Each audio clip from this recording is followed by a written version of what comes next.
minus 5, minus 4, minus 3, minus 2, X minus 1. Fire. Lights out, everybody.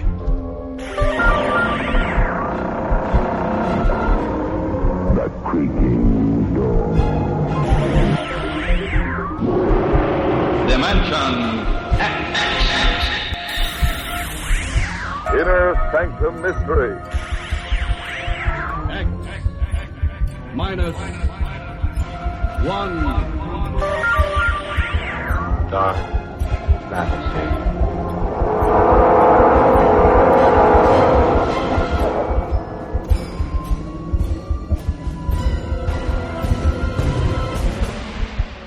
Hello everyone, welcome to Sci-Fi and Horror, brought to you by Dwayne Old Time Radio. Sci-Fi and Horror features some of the best programs from the golden age of radio, including X-1, Orbiter X, Dimension X, it's a lot of X's, Lights Out, Ray Bradbury, Dark Fantasy, and many, many more. Before we start today's sci-fi and horror thriller, if you enjoy what I'm doing, let me ask you to subscribe to my channel. Subscribing is 100% free, and you will receive notifications on new posts.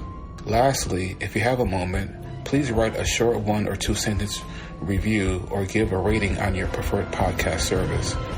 A positive review or rating would help me out a lot. And now, on to the show. And again, thank you for your support.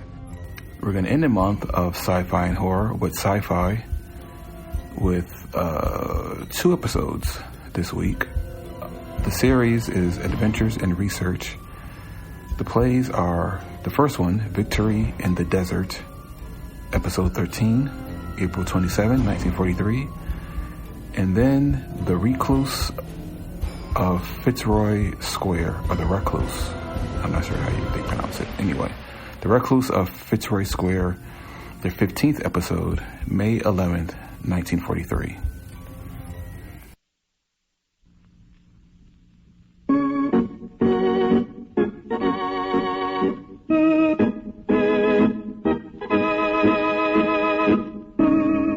Adventures in Research.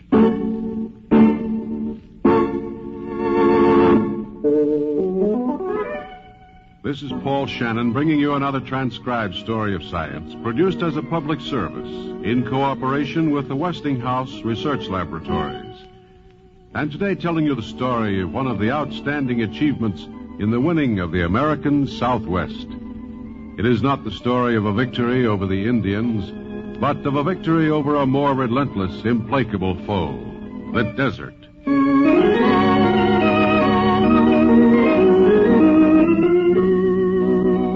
The city of Phoenix, Arizona is today a busy, thriving community. Capital of the state, it is an important shipper of cotton and vegetables. It nestles in Arizona's Salt River Valley, irrigated by water from the Salt River itself. It is also a world-famous health resort.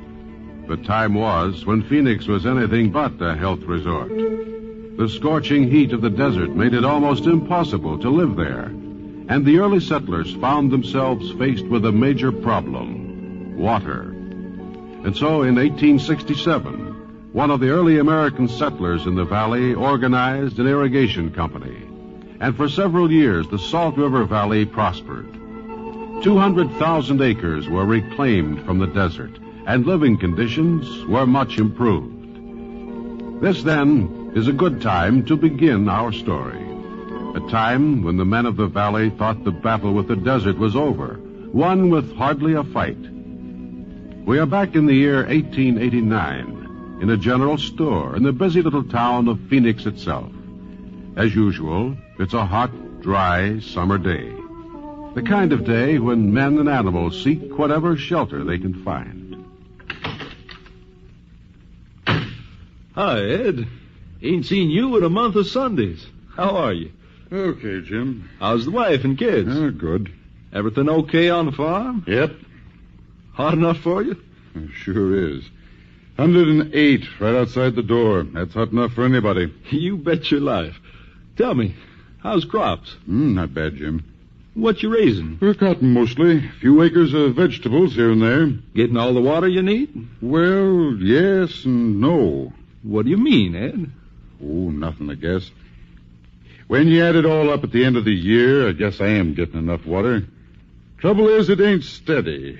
Seems like just when I need it most, I get the least. Shucks, Ed. That's nothing to beef about. Like you just said, when you add it up at the end of the year, you are getting enough. It isn't that. It's just that ever since I moved into this valley, I've thought we ought to find a way to store water so we'd always be sure of a steady supply. So in case anything ever happens, we'll be safe. Safe? Safe from what? Ain't nothing gonna happen, Ed. Salt River's got plenty of water, and you know it. Yeah, maybe so. We're not getting 1/4 what we should be getting. Now, don't say that. We got the river pretty well dammed up, ain't we? Just a few dams made out of rocks and brush, that's all. If we ever had a flood, they'd bust in no time. Well, what do you have in mind? What we need in the Salt River Valley is a real dam made of stone and cement. One that'll store up so much water we'll never have to worry. And who's going to build it? Well, right now, I don't know. And what's more, who's going to pay for it? Don't know that neither, do you? Now, hold on, Jim. Wait a minute, Ed. I like you. I always have and always will, but I've heard that kind of talk from you so much I'm getting tired of it. We're getting along okay here in the Salt River Valley. Maybe our dams ain't made of stone and cement, but they work good enough for us. We've taken more than 200,000 acres away from the desert. We've grown crops on them, yes, sir. And anybody who don't like it here can just get up and go, and the sooner the better. Now, Ed, you listen to me. You're a smart young fella, and you got a lot of common sense. Hey, Ed! Well, I'll be darned. Walked right out of the store, and he never bought a nickel's worth of nothing.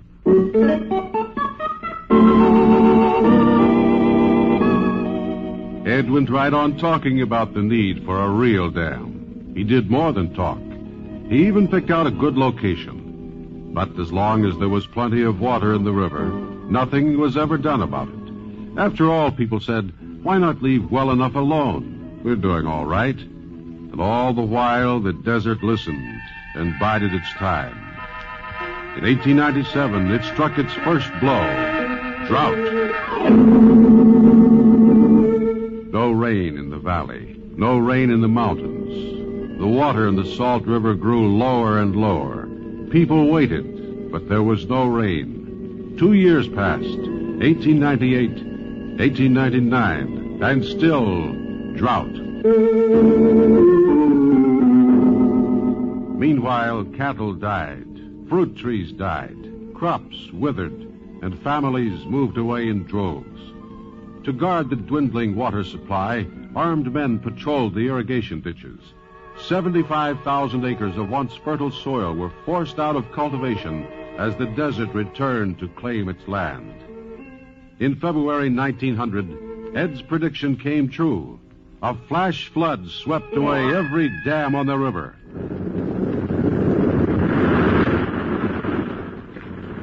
In March of that same year, a dust storm. Clouds of dust hovered over the valley. Thick, heavy, throat-parching dust. The desert's gesture of triumph. Its signal of final victory. Stunned by the fury of the desert attack, the men of the valley sadly assembled in a town meeting to decide their future.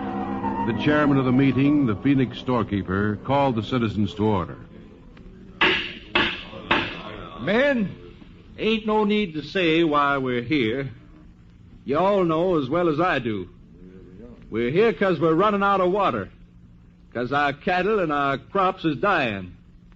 Because we just can't live here no more. My advice to each and every one of you is to get out now. Mr. Chairman, you mind if I say a few words?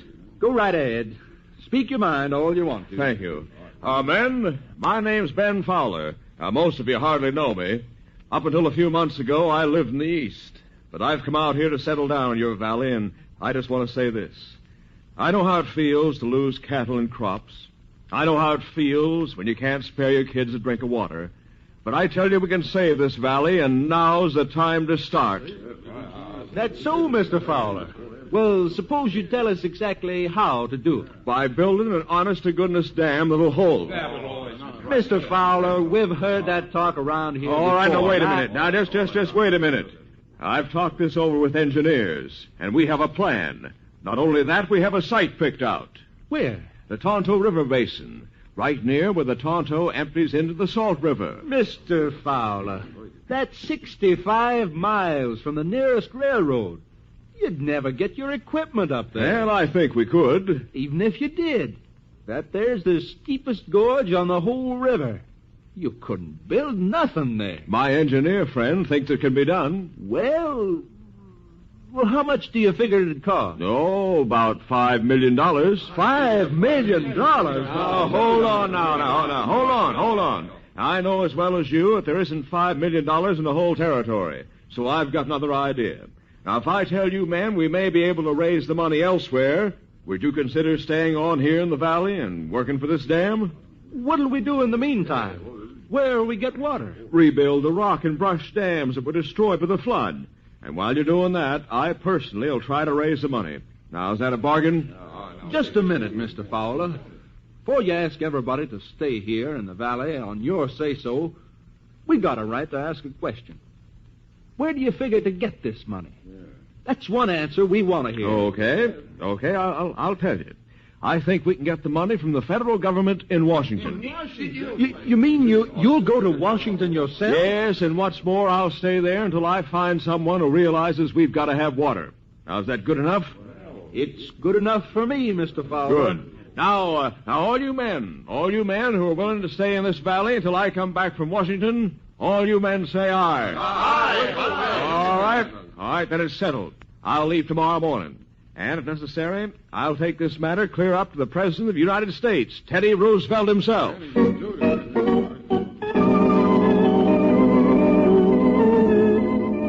So Ben Fowler went to Washington, where he talked to everyone who would listen. Most people listened sympathetically and then went about their business. But there were two men who were anxious to do more than listen. They wanted to turn words into action. One was a man who was dedicated to the cause of land reclamation, a man named George Maxwell. The other, an important ally and friend of Maxwell's, Congressman Newlands. A meeting between Newlands and Fowler was finally arranged, a meeting that proved to be an historic one. Now, Mr. Fowler, before we go any further, I want you to know I'm on your side. I think the Salt River Valley must be irrigated, and I think it's the government's duty to help. What's more, the president thinks so, too. Oh, he does? He certainly does. You know how Teddy Roosevelt feels about the West. Well, I think he was born out there. Well, that's mighty good to hear, Congressman. Yeah, well, it doesn't hurt any. But we need more than that. We need facts and figures. Now, you say this dam will cost $5 million. Yes? A lot of money, Mr. Fowler. Yes, I know, but look what it'll mean to the nation, Congressman. I don't hesitate to say that a dam on the Salt River will mean more to the United States than all California's gold, Colorado's silver, and Arizona's copper, and I mean every word. I think you're right, Fowler. The only trouble is, where will we get the money? Oh, I know. You'll say, let Congress appropriate the money. Well, let me tell you this. The minute a territory like Arizona gets $5 million, every state in the Union will want some. Yeah, that's what everybody tells me. And they're right. No two ways about it. Yeah, I guess they are. And I think it's time I went back to the valley because there isn't any more I can do here in Washington. Oh, wait a minute, Mr. Fowler. We're not giving up that easily. After all, Arizona's a mighty big place. Going to be a state someday. Lots of land out there. Oh, there sure is. Lots of public land, too. Land owned by the federal government. Say, Congressman, that gives me an idea. Why couldn't the federal government put some of that land up for sale and use the proceeds to build our dam? Well, no reason at all. By George, that's it. The government sells the land, and the cost of the dam is paid for. Fowler, if I were you, I'd stay right here in Washington to see the Newlands Reclamation Act become a law.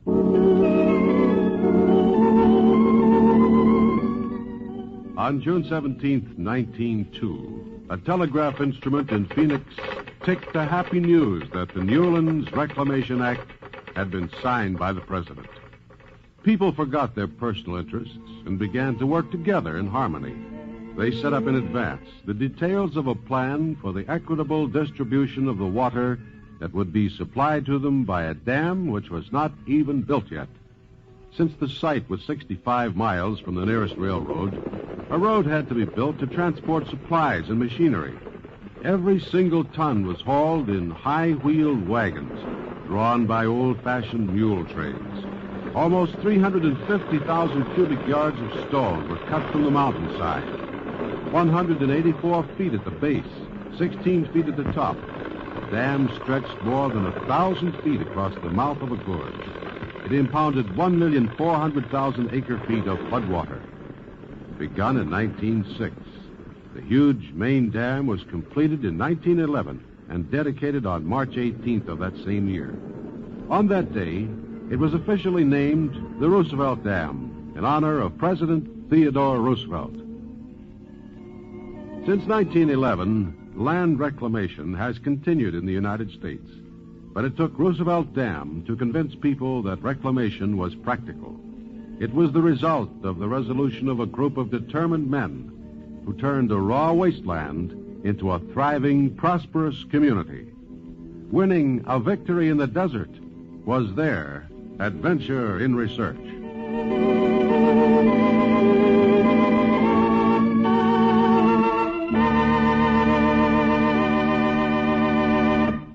And that's today's Adventures in Research, produced in cooperation with the Westinghouse Research Laboratories.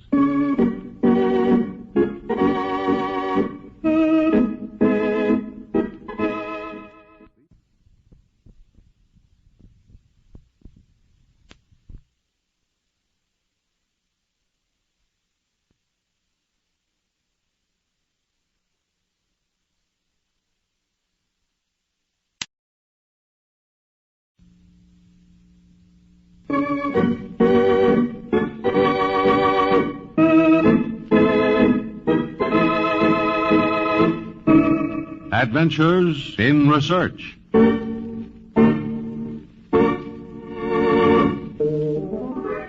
The list of known elements totals only 100.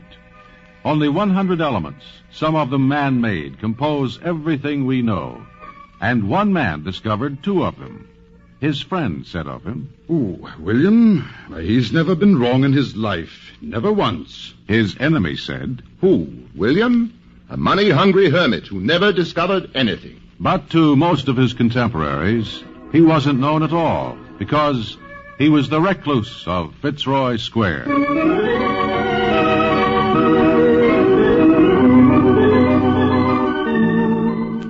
This is Paul Shannon bringing you another transcribed story of science, produced as a public service in cooperation with the Westinghouse Research Laboratories.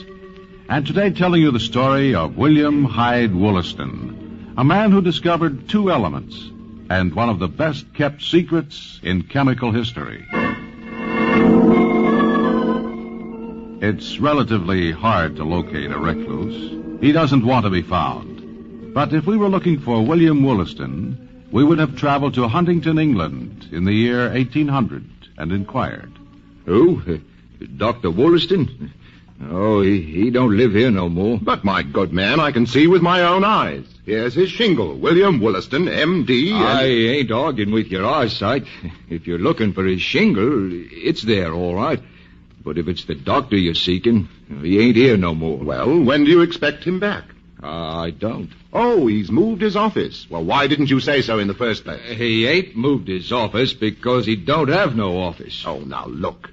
I studied with Wooleston at medical school at Cambridge. I know he started his practice in Huntington, and there's his shingle on this door. Now, don't stand there and tell me fibs, my good man, or you'll be asking for trouble. Appears to me you're doing the asking around then here. Then kindly answer me. Where is Dr. Wooleston? All right. There ain't none. Oh, now, see here. Now, you see here. He used to live here, but he moved away. For good. And the reason he left his sign here is because he don't need it no more, because he ain't a doctor no more. Folks around here miss him, too. 8 years he was a good doctor to us folks. Then one evening, came back from someplace, and he says to me, Aubrey, I'm through. Through being a doctor, through doctoring folks. You know, I think he just got to like his patients too much. Well, many's the time I've seen him when some patient died. Well, he was carrying on more than the kinfolk did. Yes, sir. Just too good a man. So he just up and quit.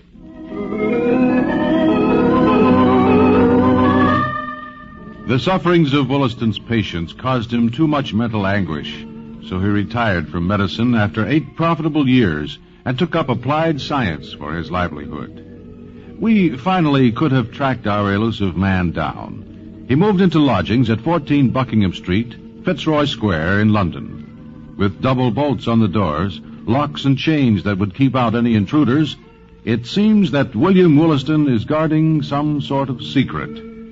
We could have heard rumors.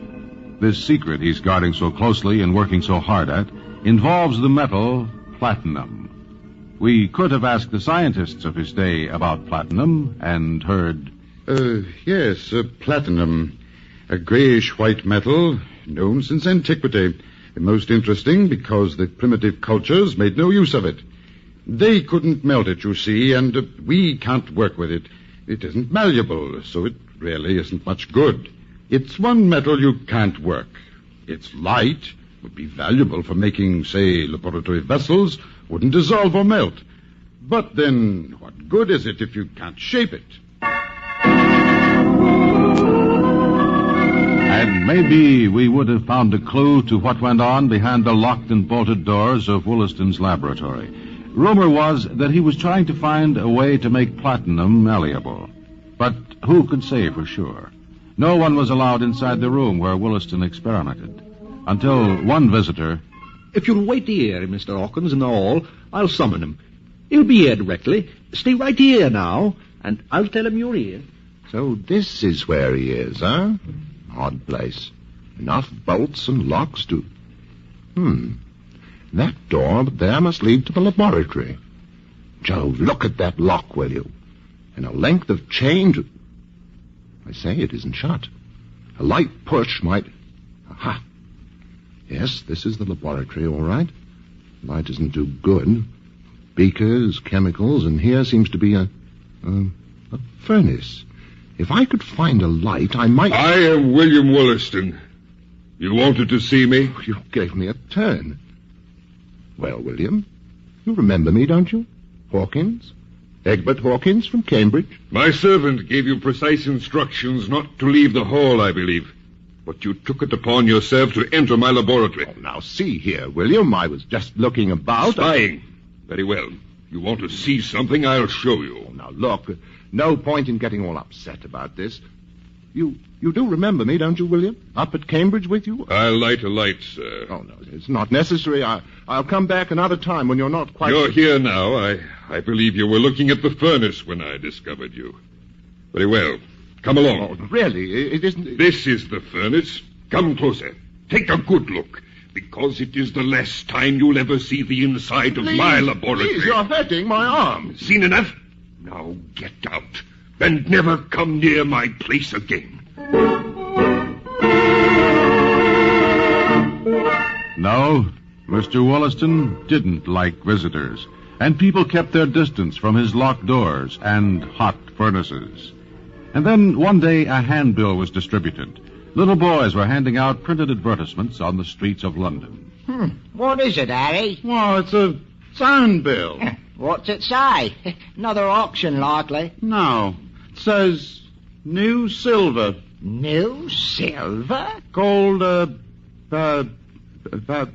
palladium. It says here it has various properties that show it to be a new element. A new noble metal related to platinum. It's sold only by Mr. Forster on Gerrard Street in Soho, in samples of 5 shillings, half a guinea, or 1 guinea each. New silver? Now, what the deuce does that mean?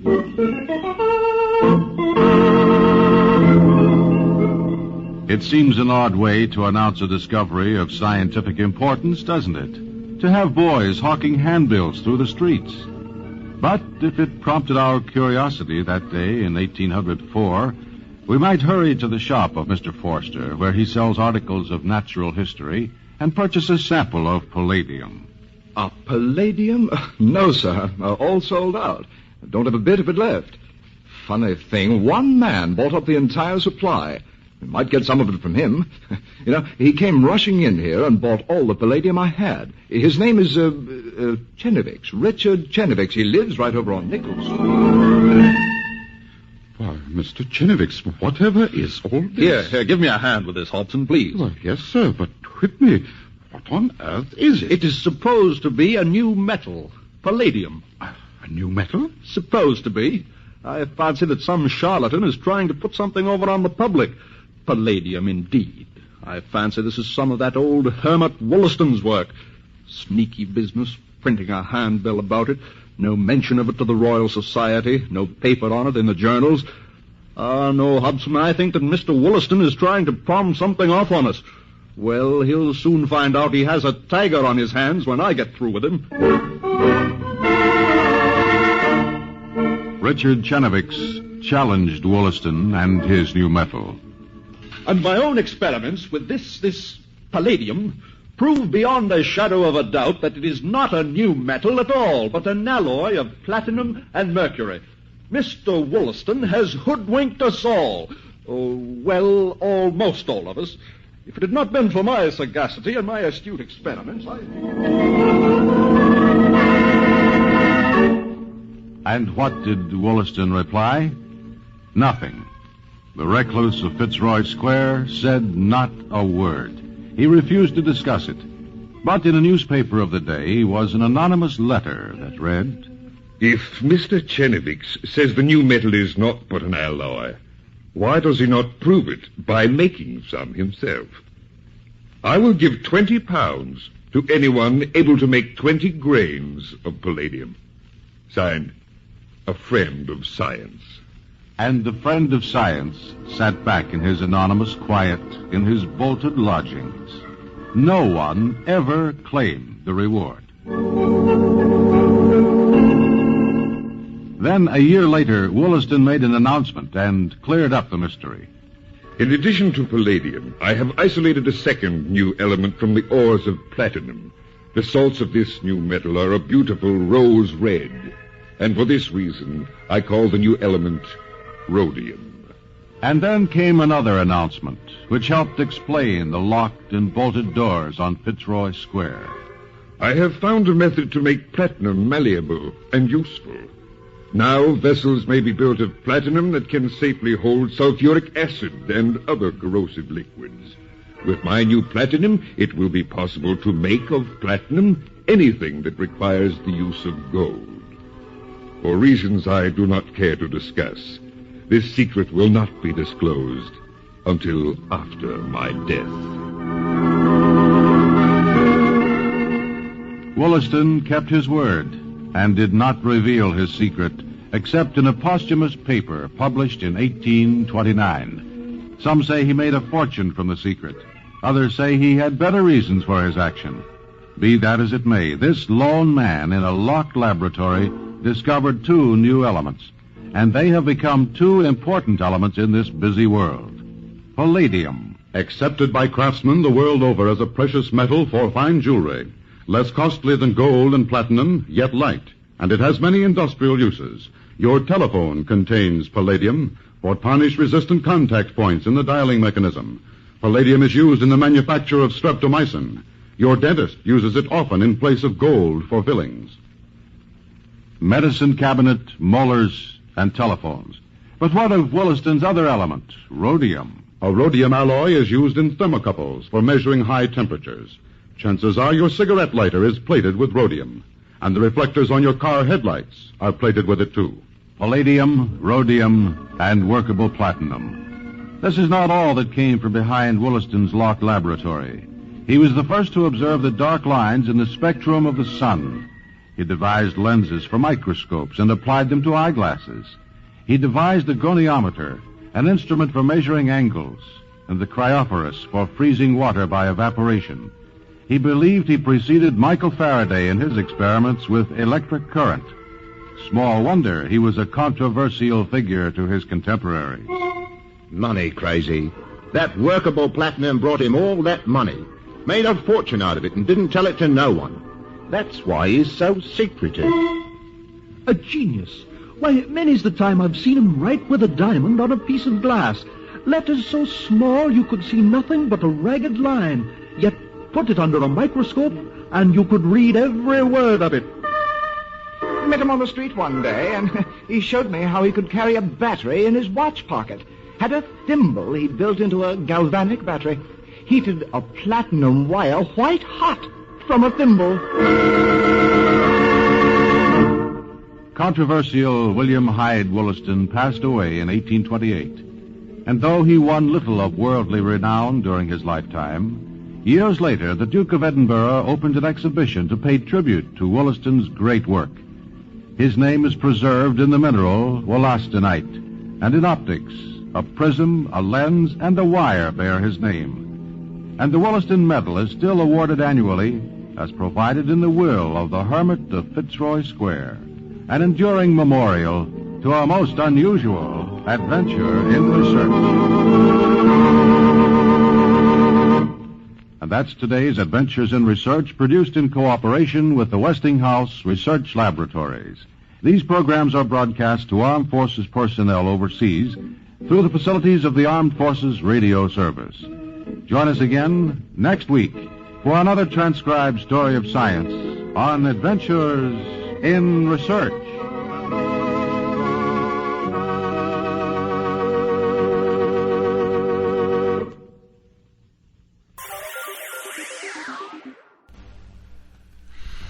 Thank you for listening. If you enjoy what I'm doing, I ask you to please subscribe to my channel or channels.